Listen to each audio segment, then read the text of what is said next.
What's up, guys? This is JC Campos here and Amber Rose in the new show, Lord. Guys, it's one voice, and this is Amber Rose right now here with me right now, guys, in one voice. This is Latin Evolution Radio right now. We're going live with amazing, got a game changer. You know what I mean? So let me tell you right now, I have here right now in the studio Dan Kessler. Dan, what's going on, buddy? What's everything? Hey. How's everything? Dan is running for Minnesota State Senate, and we're really happy. You know what I mean? And it's such a blessing to have you here with your stories and everything that you have to share with us for the state of Minnesota. Is that right, Dan? Oh, yeah. We're so excited to have you here. And don't forget right now, before we start, to download the app. And I'm telling you, you have to connect with us. You know, we're all over. We're going to thank everybody who follow us at Latin Evolution Radio from Texas, like Florida, Wisconsin. Last week, I know people coming from Wisconsin too. North Dakota, South Dakota. We are everywhere. And I'm telling you, and this show is going to blow you the mind away because we have a really, we have a crazy guy. I'm telling you, man. I was listening to his story. I'm telling you, and he's an amazing story. I'm really impressed about him too, with everything that he had to give us, everything he had to show us, and he's a really game changer. And you have to listen to him. I'm telling you, you have the right to vote, so don't forget to do that, so we can change the state of Minnesota and we can change the whole country. Amber, what's going on? Talk to me about it. What's new about you today? You look pretty, by the way. Oh, thank you. I love the color blue. And just really happy to be here. We're live in Chanhassen, Minnesota, right down the road from my house. I love it. And I'm telling you, I'm here with Dr. Dan Kessler. Dan, thank you for coming here to Latin Evolution Radio. Hey, thanks for having me on, JC. I really appreciate it. No, I'm telling you, I heard your story, and I've been following you for a while too. And I read every single thing about you. I read everything, all your podcasts that you have too, and Instagram too about it. You're such a game changer, I'm telling you, and I love that. And I know what you think. Different, really positive guy too. But tell me your story. Why you want to run for this position in Minnesota? So, JC, I'm a psychologist. So running for office is not something that psychologists naturally do. But folks come in to see me, and they bring in an issue, a problem. And my job is to help them to work on whatever solutions that we can come up with together. They can implement that solution. They can make a change in their life. Okay. But so many times people would come into my office, and the problems they would bring in wouldn't be problems that were theirs or something that they could do differently. They were systemic problems. They were problems like, I have a job, I have insurance, but my doctor just wrote me a prescription for $300 a month, even with insurance. I can't afford it, so I cheat my medicine. I don't fill my prescription. And these kinds of problems are issues that we have to solve at a systemic level. And in order to change the rules, you have to go to St. Paul to do that. And so the more and more I talked to people, the more and more I got concerned about the changes that needed to be made, the more and more I decided, this is important enough to run for office and to try to make a change. And one of the things that I noticed too, Dan, you're not a politician. When I read the whole thing too, you are for the people. And that's something that is impressive. I think in America, we're tired of politicians. We're tired of the same people who's running, the same friends of my friends. They decide to run. Because I want to run this year, you run the next year and the next one. And you come with somebody, we come with a different concept of politics. You know what I mean? You are for the people. That's something that I noticed. I noticed a lot of my friends do it, that they cannot afford medication. They do it to the black market. So you want to stop that. You want the state to regulate that, to help everybody. Doesn't matter the income they have. Is that right? Correct? Yeah. What we see here in the United States is that prescription drugs here cost substantially more than any place else in the world. And so many people are they're going to Canada for their medication, or they're not filling them. Or Mexico too. Or Mexico, yeah. And so I think about here in Minnesota where, yeah, I understand. It's a little closer. And so we, after several years of fighting, we finally got an insulin bill to reduce the cost of insulin, because we had people die because they didn't fill the prescriptions or because they cheated their insulin. And we could do that same thing with other pharmaceutical drugs. Our pharmaceutical companies, sure, they deserve to make a profit, but not in a way that is price gouging. And that's one of the concerns that I have around the cost of prescription medications and part of that is advertising. I could go on and on about the issues around prescription medications, but these are some of the things that really concern me. And it concerns the whole American people. Is that right, Amber Rose? Certainly. However, I'm not here today just to talk about pharmaceutical drugs. Exactly. So, Dan Kessler, you are running for Senate, and just, every average Joe daily conversation, what really is the role of Senate today? What will your responsibilities be, and how will you be engaged with the members of Minnesota? Those are all great questions. So it's really interesting because we're hearing a lot of talk. I'm seeing a lot of talk with people about, or people running for Senate or House or even governor, who are saying, I'm going to fix gas prices. They're saying, I'm going to reduce inflation. Inflation is a national, multinational problem. Gas prices are up worldwide. These are not issues that a state senator, a state representative, a House, or even a governor can make a change in. And it frustrates me to see people talking about things like they're claimed to be fixing that they can't fix. So what a state senator can do is make law for Minnesota. What a state senator can do is help us out with costs of health care. What a state senator can do is look at roads and bridges and infrastructure. A state senator can be involved in making sure that we have sufficient mental health care in our school systems, because we know that our school systems are both underfunded and our public school systems don't have enough mental health care availability at them.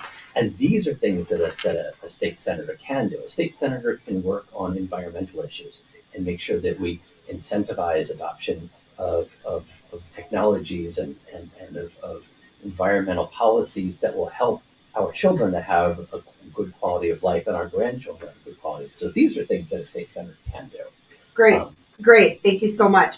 And can you tell us a little bit about your experience both in the public sector as well as the professional world that is going to give you the opportunity to best represent your constituents? You bet. So I'll start out with the public sector. Pretty much nothing. I mean, I don't mean to be flippant about it, but I've never been in public office before. My work has been within the healthcare community and within the healthcare world. I started in working at a mental health hospital as a psychiatric technician in 1986. And I've had my entire career within the healthcare world. I've worked in hospitals, I've worked in clinics, I worked in a prison briefly, I have worked at state facilities, I've worked at county facilities, and I've worked the last 14 years at a primary care clinic. So all of my experience is within the healthcare world. What I think prepares me really well for this job is that for 30 years, I've sat in my office and I've listened to people. I hear their stories. I hear their struggles. I hear what concerns them. No matter what job there is, I have seen someone and talked to someone who did that job or who couldn't work anymore. I don't work with children. I work with grown-ups, but I've talked with people who are retirees. I've talked with people who are struggling with medical problems of their own. You name the issue, I've probably worked with that person. And I think that gives me the opportunity to really empathize with folks and to really understand where people are coming from. Because I talk to also people who don't agree with me politically. I spend long periods of time talking with them, hearing their perspective. I think all of that gives me a really rich knowledge base to help people out. Because I kind of know where they're coming from. I've heard. And that's one of the things that I was gonna when I started the show, I say, you're a game changer because, as you said in the beginning, you're not a politician. That's something that I noticed that too. But you are for the people.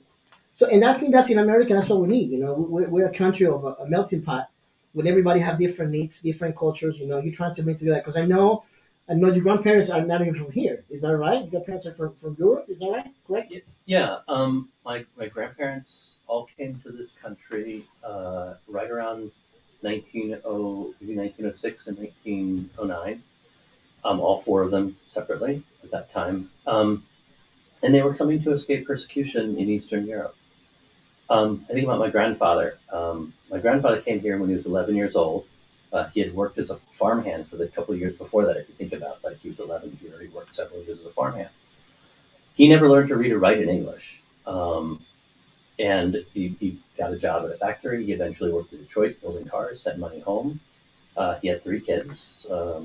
My uncle went into the trades. My aunt started a deli with her husband, my uncle, and my father went to the University of Michigan and became an economist for the Department of Labor and put his kids through college.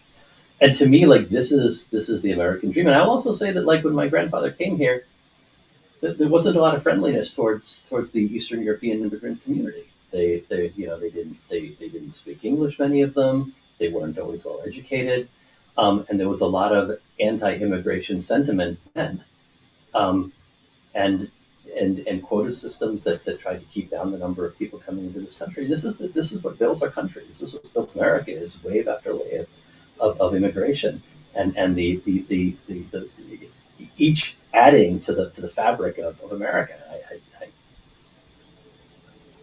I'm very proud of my grandparents. So I mean, Dan, when we talk about the laws too, one of the things once you believe that the system is broken because so far the laws they're not really helping everybody, just few. And so I hear a lot of people in my community, not just in my community, everywhere, because Latin Evolution Radio reach everybody. Here they make us different. Our radio is completely different. We reach Anglos, Latinos, the Black community, to the Afro American community, the Asians, everybody here. In fact, we're talking in English right now. This is not even a Spanish show. But I do believe that the system is broken. That's the way the people are saying. After all the last elections and the elections before that too. Do you believe that? Yeah, I mean, I have very serious concerns about what direction some parts of our system are going in. We have, when I think about the electoral system, we have a really, especially in Minnesota, we have a very robust election system here. You fill out a paper ballot. That paper ballot is counted and it's preserved. That meanwhile, there are people attacking our electoral system and trying to prevent people from voting. One of the things that concerns me most about the attack on our electoral system is what I see as a systemic effort to reduce the number of people to block voting under the guise of voter fraud. What we're really seeing is widespread voter suppression. We're seeing minority neighborhoods all over this country having polling places closed, having polling hours curtailed, reducing the number of days ahead of elections where you can early vote, and lots of systems being put in place to try to squash the vote. And what we really should be looking at, I mean, as Americans, we should want everyone to vote. And I'm very concerned by how about the systemic effort to block voting and suppress voting. Thank you for that, Dan. How are you specifically reaching out to minority communities throughout the state of Minnesota? That's a very good question. You can just be 100% transparent.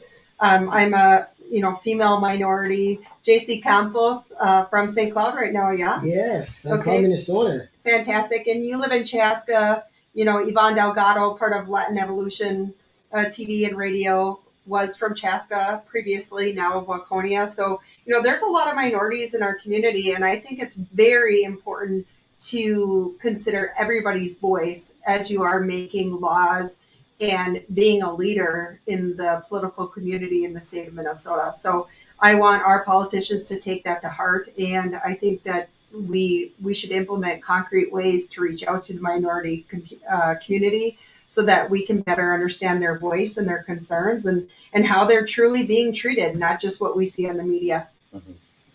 Yeah, and we've been trying.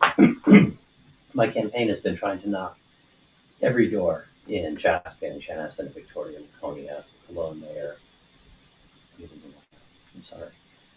Glencoe. and we are trying to reach everyone. And when people answer the door, sometimes I hear from them, I don't agree with you about this issue or that issue or even your whole party. And my response to them is, okay, tell me what your concerns are. Because I can't know what people need unless I ask them, what are your concerns? What is the thing, what are the issues that trouble you the most? And when there are areas that I don't know as much about, that's where I reach out to the experts.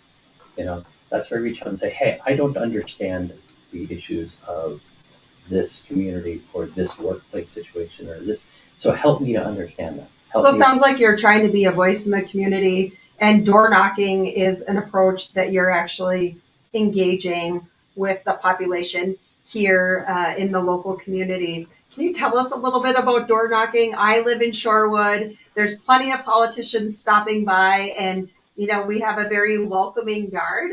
So I know that they just feel so comfortable to come and have a conversation with us. But we're just busy everyday people, and sometimes we're eating lunch, we're having dinner as a family. We do want to hear our politicians, but what's it like? I mean, someone like you have a different personality. You're not your typical politician. What's it like for you, Dan, walking up to those doors and asking questions? And obviously you're a listener, but what are you really hearing from people? So first, tell me a little bit about your personality and that experience overall.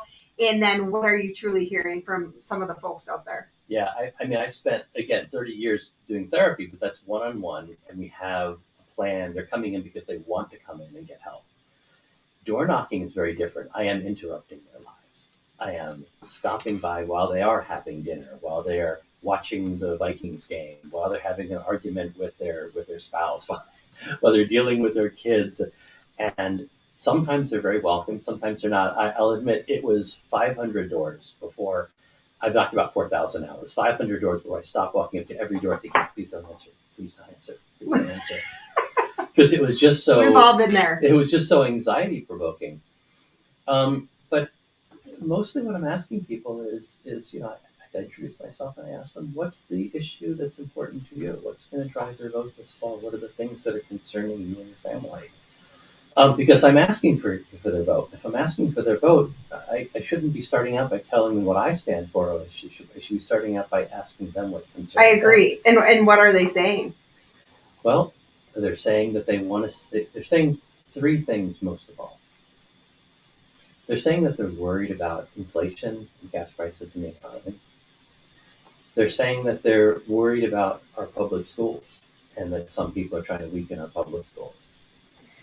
And they're saying that they're worried about the government in other states, not here in Minnesota yet, but the government in some states trying to limit their right to make their own choices over their own health care. And those three issues are coming up, I would say, most often for people. JC, I bet you have some very specific questions as it relates to Dan's priorities. Yes, exactly. But before we go to Dan again, I want to tell you right now too that if you're looking for a house, stop renting, guys, because you had to see the Yvonne Delgado and Isaías Delgado, Isaías Núñez aquí in Delgado Team Realty. Don't forget, if you're looking for a house, they're ready to help you. Isaías Yvonne, at 612-578-9762. Así que no te olvides que tienes una casa, necesitas ya buscar tu casa, deja de rentar. Así que consiga a Isaías y a Ivonne al 612-578-9762, ¿no? Y te voy a dar un saludo también grandísimo a mi gran pana, Easy Haircuts, Easy Hernández, que me cortó el pelo esta semana. Déjame decirte, si estás buscando alguien que te corte el pelo, increíblemente, ¿no? Este tipo está tremendo, ¿me entiendes? Porque hace los mejores cortes de San Cloud, ¿no? Y le mando un saludo muy fuerte a mi pana Easy también. Thanks everybody who's connected right now. Wendy Beth, Adrian, Tracy, I'm here with the one and only Dan Kessler, señores. Really happy to have Dan here right now. Something that we're talking with Dan too. He's so far right now on pro-choice too, on energy, education. And I'm telling you, this guy is a game changer, and he's trying to, connect the gap that, they divide us, because I know right now in the country we're so divided, but these guys trying to bring us together, and that's the reason why he's here right now today. Fellow brother, let me ask you a question before we're gonna go straight here to the deep. Dan, are you my brother's keeper? Tell me. Everybody's wanna ask you that. Am I brother? You're the first person that's asked me that, JC. But I think that we're all responsible for everyone. For everyone, we should be concerning ourselves with do my actions help others and forward our community. And I'd like to hope that as a representative, as a senator, I can exemplify that. And I like that. It's something that I always try to compare every single president that we have in all these generations. I came from another country, and I do believe in America. It's a great nation. And I'm so proud to be an American. But when I listened to the speech of Obama years ago, when he said, this is not this is not the Black America, white America. This is not Latino America. This is America, United States of America. And when you say that, I say like bring us together. You're coming from outside, so understanding that you're an immigrant too, and trying to put us together with choice, with energy, with education. Talk to me more in detail. About like the choices that you want to make. For us. Yeah. And I don't want to. I don't know that I ever want to make a choice for someone, but I do want to hear what people's concerns are and make the choices or make the votes as a senator that are going to help people, that are going to move folks forward. I'll give you one, and we haven't even mentioned this one yet. So this one's a new one. Our state right now has a $9 billion surplus. And I'm getting into the weeds that are here a little bit, and I apologize for that. Did he just say weed? Yeah. Okay. We got to come back to that issue too. We'll come back to that issue for sure. It's actually going to be like a $10.5 billion surplus. And we've had a lot of things that we've deferred over time when times weren't as good. We've put off money for schools, we put off money for roads. And the state has a lot of money to help people at a time when inflation is high. And while I said earlier that a state senator can't make gas prices lower and a state senator can't do anything about national price of inflation, what they can do is help people out. And there was a proposal, and the Democrats made it, and the Republicans made it, and they came to an agreement. Democrats, Republicans, shocking, I know, to give people back $4 billion in the form of checks or tax cuts, and to put some money in schools and money in roads. And then instead of voting on that, our Senate just went home. They adjourned and went home. And to me, like, the job of the state senator or state representative is to help people out. And both sides of the aisle, where the Democrats and Republicans, have been talking about how important it is to help people out and how important it is to help people out when times are difficult. And then they have the opportunity to, and they just, like, that to me is one of my biggest frustrations, is we have a job to do. And I don't know of any other job where it would be okay if you said, "Oh, we're not done yet, we're just going to go home." And one of the things I've noticed too, that as an American too, is like we are destroying our country from the inside out. And when you destroy your house from the inside out, we're gonna get serious damage. I know you as a doctor, you understand that. How like the family and the values that we have, they make our nation strong. We're losing the value. People is full of fear these days. Full of fear. They don't know what to do. Lack of jobs. People is not paying correctly too, and it's just like. There's a lot of fear out there. People, it's everywhere I go, people is with fear of gas prices, of everything, absolutely everything. Something that we didn't see like about 10, 20 years ago, as United States of America. Is that right? Yeah, and you mentioned gas prices, and this is something that really troubles me. Right now, I'm sorry, I'm the numbers wrong. Oil prices are $100 a barrel for oil. And 8 years ago, oil prices were $100 a barrel. But 8 years ago, gas prices were like half of what they are now. And what's the difference? The difference is the oil companies are making a ton of money. And all of those corporate profits are driving inflation right now. So the folks at the top making millions of dollars, they're doing great. But everyone else isn't doing so well because they're paying higher gas prices, but their wages aren't keeping up with that.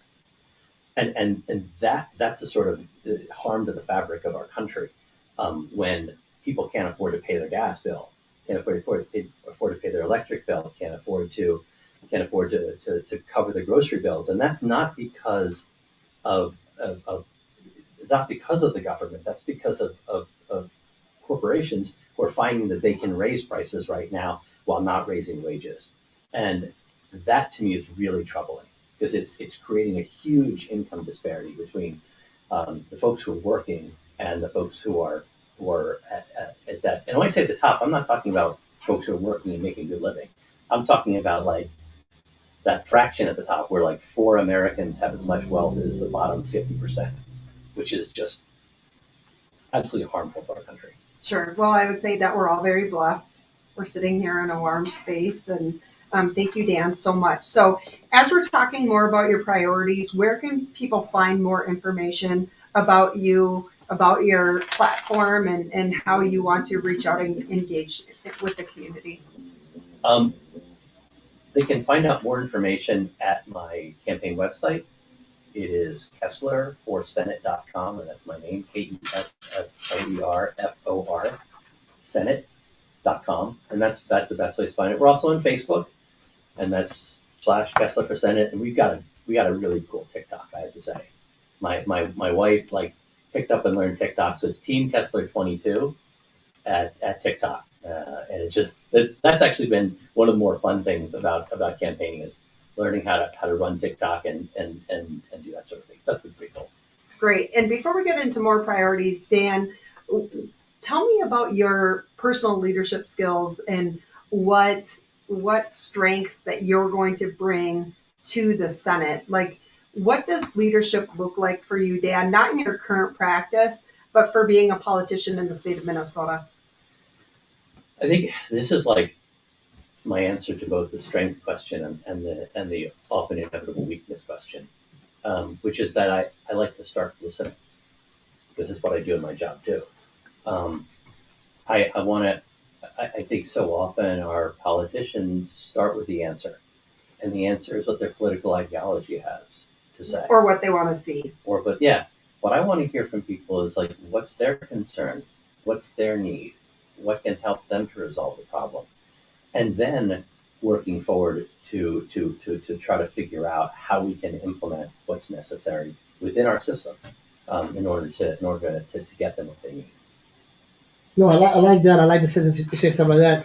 One of the things that I want to say too, like now, as a Latino, I know that we have such an increase as far as the Latino community right now since 2021, the census says that we have over 345,000 Latinos here, and the increase is going up to, 38% to in the state of Minnesota, who's like, really, really fast growth to, and the Latinos want to understand, what the politicians trying to do to help the communities, and that's just something that it's, I hear it every single time, that they're being lying, that, that they don't know, that the laws are not just for them too, it's like completely broken.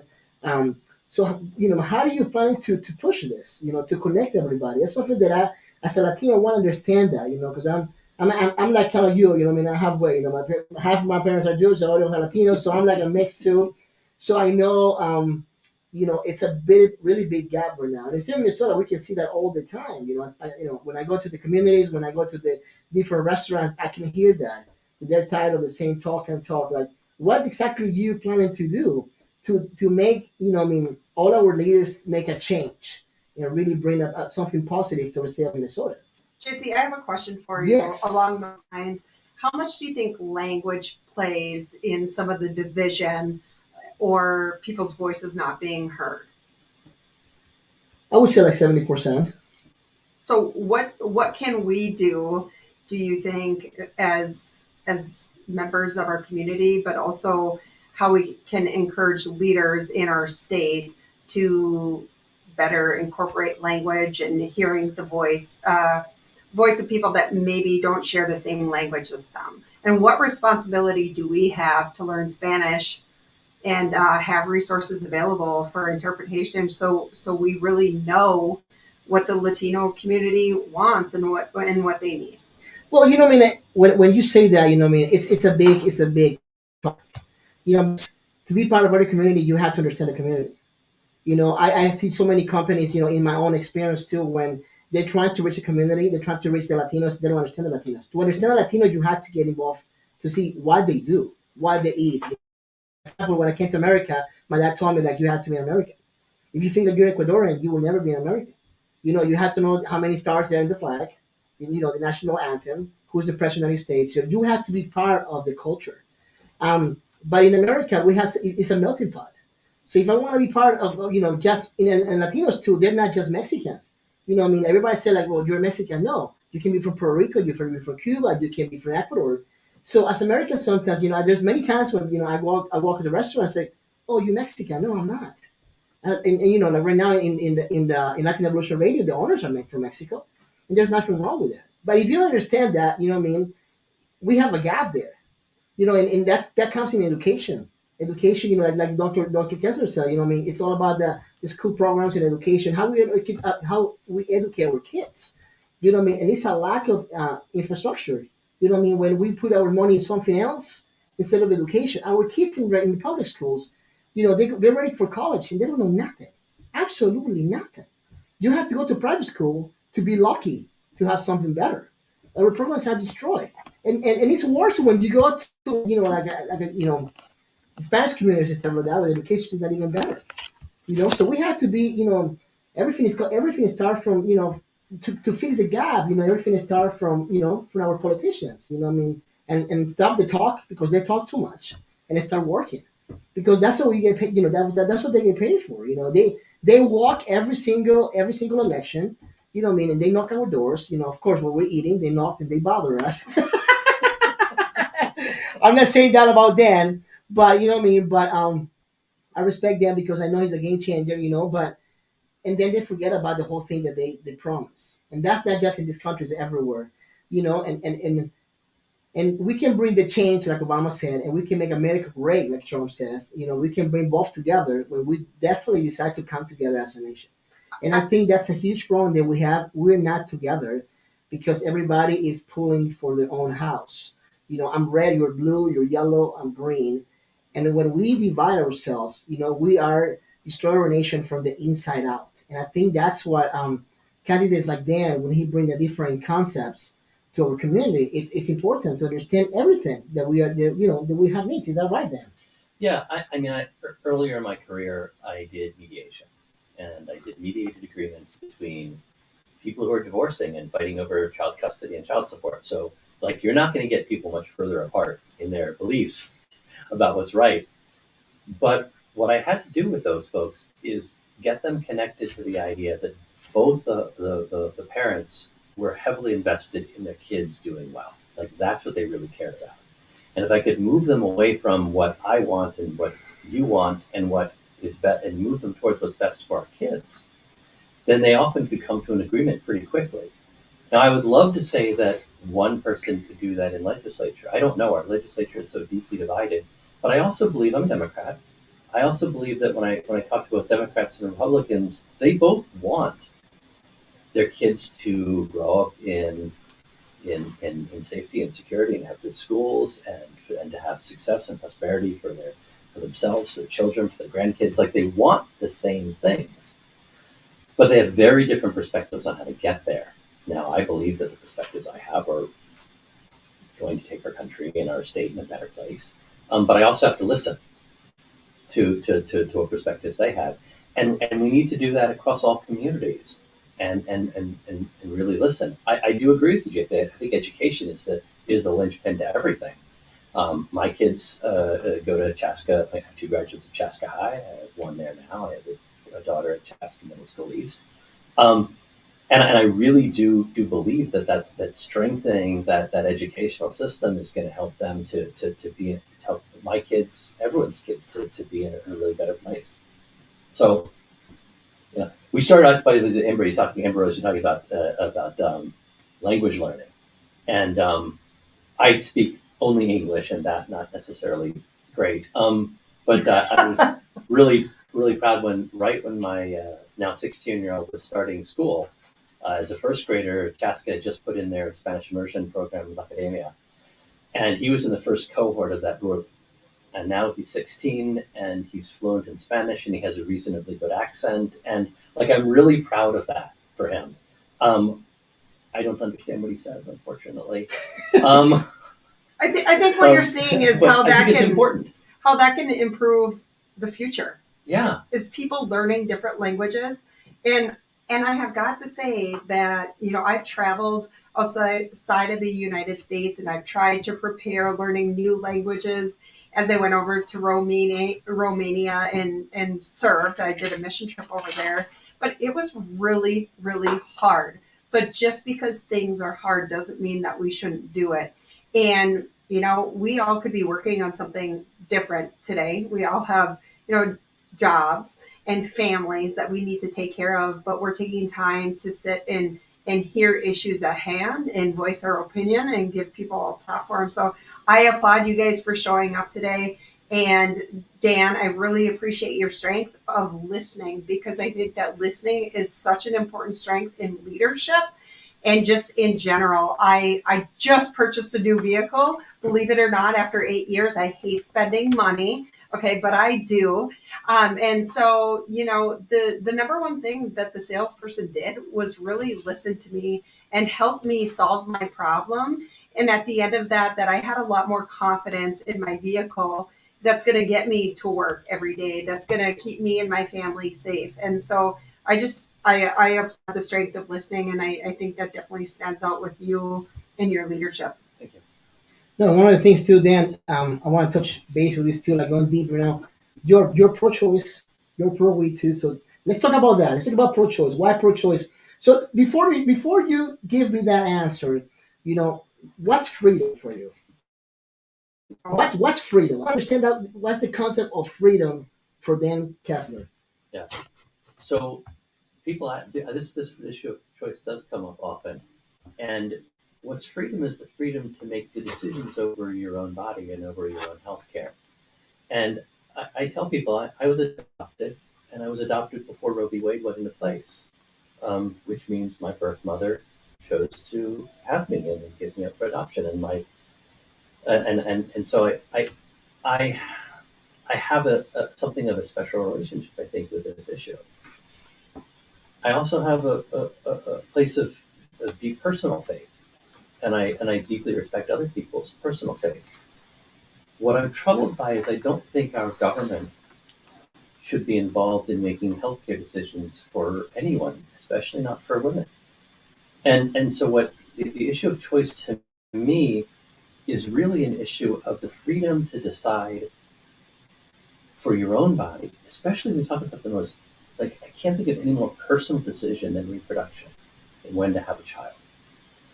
And regardless of how I feel about the issue of abortion, I don't believe that I have the right to tell anyone else what to do with their body. And I am deeply troubled by people who choose to do that.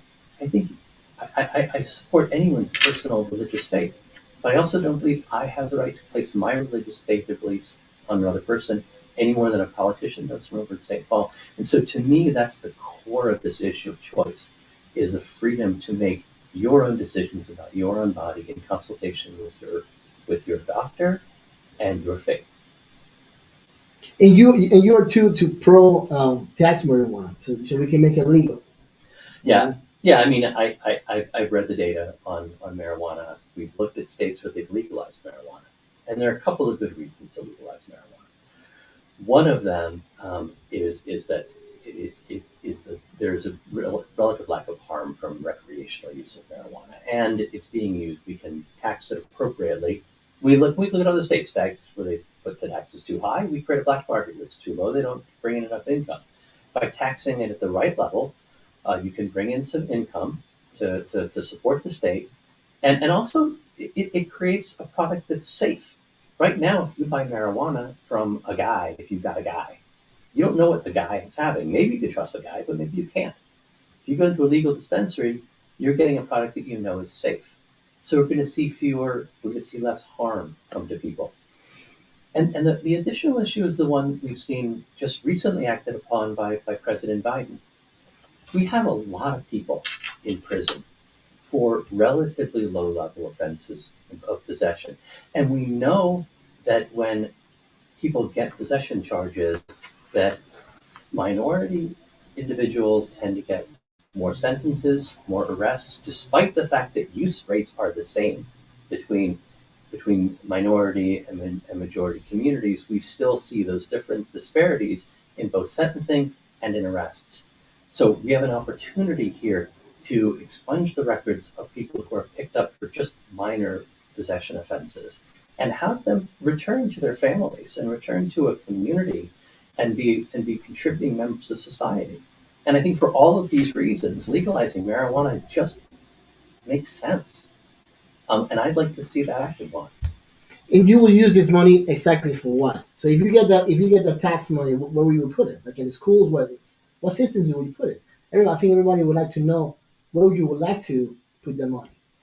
JC, I don't have a great answer to that question. I'll be perfectly honest, because I think what we need to do is look at how much money we're going to bring in and where we can use it. I would like to you have at least part of that money set aside for treatment of any kind of substance problems. The vast majority of marijuana users don't become substance addicted. This is the same way the vast majority of alcohol users don't become alcoholics. But we're not providing enough funding right now to treat these kinds of problems and to treat mental health problems in general. And I'd like to see a substantial portion of that earmarked for the treatment of addictive and potentially addictive disorders. Beyond that, I think it really depends on how much money is brought in and where our state has the greatest need. That's awesome. You know what? Dan. When I was reading all your bio and everything too, and listening to your shows and stuff like in Instagram because I follow you on that too. They're kind of cool. They're kind of funny. You know what I mean? Like they come from the trails. Is that right? Yeah. You know, and I know you told me that your wife Michelle is the one who helped you with that. Hi, Michelle. What's going on, Michelle? Michelle, you're in Latin Evolution Radio. I'm speaking in Spanish right now. You see guys. You see how it is. You know, I'm so happy to be with the one and only Amber Rose in One Voice, guys. I'm telling you. But you know, when I read your bio, I'm telling you, I see you like the little Jewish boy against the giant. You're like a little David, you know, with your little 5 rocks, you know, with your like health, you know what I mean, like pro-choice, energy, education, woman change, and everything against a big giant. Do you see yourself like that? I won't. With a full faith that you're gonna bring that giant down. I don't reject your hypothesis. I would. What I would like to see, just in general, is more people in the legislature for whom legislature wasn't their career. Minnesota is supposed to have a citizen legislature. We are designed to have a citizen legislature. And the citizen legislature is people who have a regular day job. And they go to the legislature to work, to help people, to make law, and to return to their day job. And I think our higher legislature should be filled like that. I'm really, one of the things I'm proud about right now in the Democratic Party is the folks we have running. We have 3 physicians right now running. We have one in the Senate right now and one in the House, but we have 3 doctors who are running for office. We have a psychologist, we have a nurse, there's a social worker who's running for Minnesota Senate in Shakopee.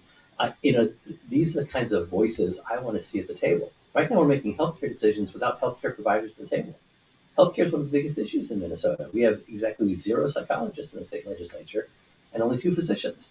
And these kinds of changes need to happen. We have enough lawyers, all right? We have enough business, people who describe themselves as being in business. And we need more people there who are teachers and doctors and nurses and who are working for a living. That's awesome. No, for real. I'm just like really impressed about the perspectives that you have. You know, and you're trying to bring everybody together in your campaign. You know, knocking the doors and stuff like that. You know what I mean? What do you think about it, Rose? I think it's fantastic, and I stay pretty neutral on my politics as it relates to the public. But I do think, again, that you're doing a great job of listening to people. I really encourage Dan, your guys' team, to get out and engage with the minority community. It sounds like being an ally for the LGBTQ is very, very important to you guys. Where does that stem from, and what are you doing to reach out to that community? You know, that's a community that right now is to some, it's a community that's under attack. It's a community that's not being supported by some in government. I was door knocking and I rang a doorbell, and a younger person answered. She said, "No, I'm not old enough to vote yet, but I'll give your sheep to my parents." And I got like 3 doors down, and she came running up to me, Dr. Kessler. I'm a student at such a high school. I'm a senior, and I'm in our Gay Straight Alliance. I'm a queer person. I'm really worried for me and my friends. Are you going to protect us?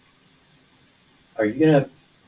And I'm like, yeah, because I think you should get to love the person you love and marry the person you love and raise a family with the person you love. And to me, that's a value I really hold. And so that is really important important to me. But I think that's a super powerful story, and believe it or not, we we didn't have that in our back pocket. But what a beautiful story! Thank you for sharing that. I don't necessarily agree that it's a voice that is. I don't know what word you use to describe it, but maybe not being supported enough in the government. That I agree with. But it's a very powerful voice, and I think the minority voice is super, super important as we do live in a melting pot. But it shouldn't just be one way. We have to listen to what's important to people and bring that to St. Paul, bring that to the government of the United States, and give people more power so that they feel more involved. There's obviously not enough diversity. So that's my opinion, JC. And I, you know what, I agree with you. I agree with you 100%. And that's something that I said before. This is not just like white America, black America. We are all together in this mess right now. And I do believe that changes have to come, and they have to be radical changes that benefit everybody. No, not just few. And I do believe that in all these years that we're going through after COVID and everything, we learned so many things after COVID. How to you need to love your neighbor because you didn't see him for like 2 years. So I do believe that like as an Americans, we forgot what our country's about. We took our country for granted, and I believe we forgot about our neighbors and the love that we have and what makes us America great. That we love one each other, that we support each other, and I think as the government, I think we have to make changes that benefit everybody, not just few, the minorities and everybody who's in this country, because it's not about minority. I hate to say that word because in America we're Americans. This is not my color of skin is not less than you. The color, where you came from, your race, your religion, your sexual orientation, that's your problem. We are Americans, That's our and strength. we that's our strength, and that will make us stronger, and that's why people don't like us in other parts of the world, because we come as a one. When we see our soldiers flying to support all different countries, you see different colors, different races that they want to go and fight for one flag, and that's what make America great. I mean, that we come together as a melting pot. And I do believe that Dr. Kessler, with your wisdom and everything, I wanna wish you the best in this campaign that you're running. I'm gonna believe that you bring changes. Like I said before, I think you are a small Jewish boy against a big giant, and you shouldn't be. If as long as your heart is correct and you want to touch people's life and make changes for the state of Minnesota, because we need people that make the real changes in the state of Minnesota to help everybody. I wish you the best. I mean, and keep knocking the doors. Keep listening to people, because we need changes in our country. And that's pretty much what we truly believe here. Is that right, Rose? Yes, we encourage you, Dan, to keep listening. Dr. Dan. What do your patients call you, Dr. Dan, Dr. Kessler? Whatever they'd like to call me. Okay, fantastic. Well, thank you for being so warm and welcoming. I encourage everybody to check out your website, to follow you on social media, to reach out with any questions that they have. And to the audience of Latin Evolution, you can count on us to show up and incorporate your guys' core values into our daily lives, just as Dr. Dan Kessler, is trying to do in not only his practice and his family life, but also in his career as a politician in your political aspirations. So I too wish you well, Dr. Kessler. Thank you very much. I appreciate that so much. Mi gente latina, gracias por escucharnos una vez más aquí en Latin Evolution Radio. Aquí estuvimos esta tarde con Amber Rose y el doctor Dan Kessler, que está corriendo para el Senado de Minnesota. Así que no te olvides de ir a votar el día de las votaciones. Después no quiero que te andes quejando de que no fuiste a votar y que tenemos gente que no está correctamente en el Estado, en el gobierno y cosas así. Tú tienes el derecho de votar si eres ciudadano americano. Así que no te olvides de ir a votar y poner a la gente correcta en el estado de Minnesota y en el gobierno de los Estados Unidos. Así que me siento muy orgulloso de tener aquí al doctor Dan Kessler, que tiene una historia muy grande, muy valiosa también para compartir. Visita su página web en Dan Kessler, por el estado de Minnesota. Por favor, visítala, conócelo, lee acerca de su historia, comparte su historia también. No importa si seas demócrata o republicano, tienes que leer y educarte para que tú puedas elegir correctamente en el estado de Minnesota. No te guíes ni te portes por la parte de la emoción, sino que lee, edúcate, mi querido amigo, que es lo más importante en este estado, no para que todo nos salga, para que sea beneficio para todos los ciudadanos de Minnesota y de todos los Estados Unidos. Así que gracias nuevamente, Dr. Dan Kessler, gracias por estar con nosotros. Thank you so much to be with us. Amber Rose, thank you so much. And guys, this is Latin Evolution Radio, the number one, the hottest radio in Minnesota. So connected. Don't forget to download the app. This is JC Campos, Amber Rose, and see us next week, guys. Take care too. Dan, you want to say something else at the end? Just thank you very much for giving me the opportunity to be here and to answer questions and hear the concerns that folks have. And don't forget to follow him on Instagram. What is your page on Instagram? Instagram is Kessler for Senate. My TikTok is Team Kessler 22, and I'm on Facebook also at Kessler for Senate. Awesome. Amber Rose, and how do we follow you too? How do we find you, Amber Rose? Just Google Amber Rose Bierke. You'll see all the great information and connect with me that way. Chances are that you know someone that knows me, and you can get my direct phone. I'm telling you, this girl is hot. So you have to follow her right away. Guys, thank you so much for following us over here at Untitled Chapter Radio. See you next week in one voice. With more politicians that are coming here to talk to us about how we can get connected, and break the gap, to get connected as a one nation. Take care, guys. This is Untitled Chapter Radio. Follow us forever. You buddy, take care. Bravo! Woo! It was good. 137 chairs. Awesome. Wait,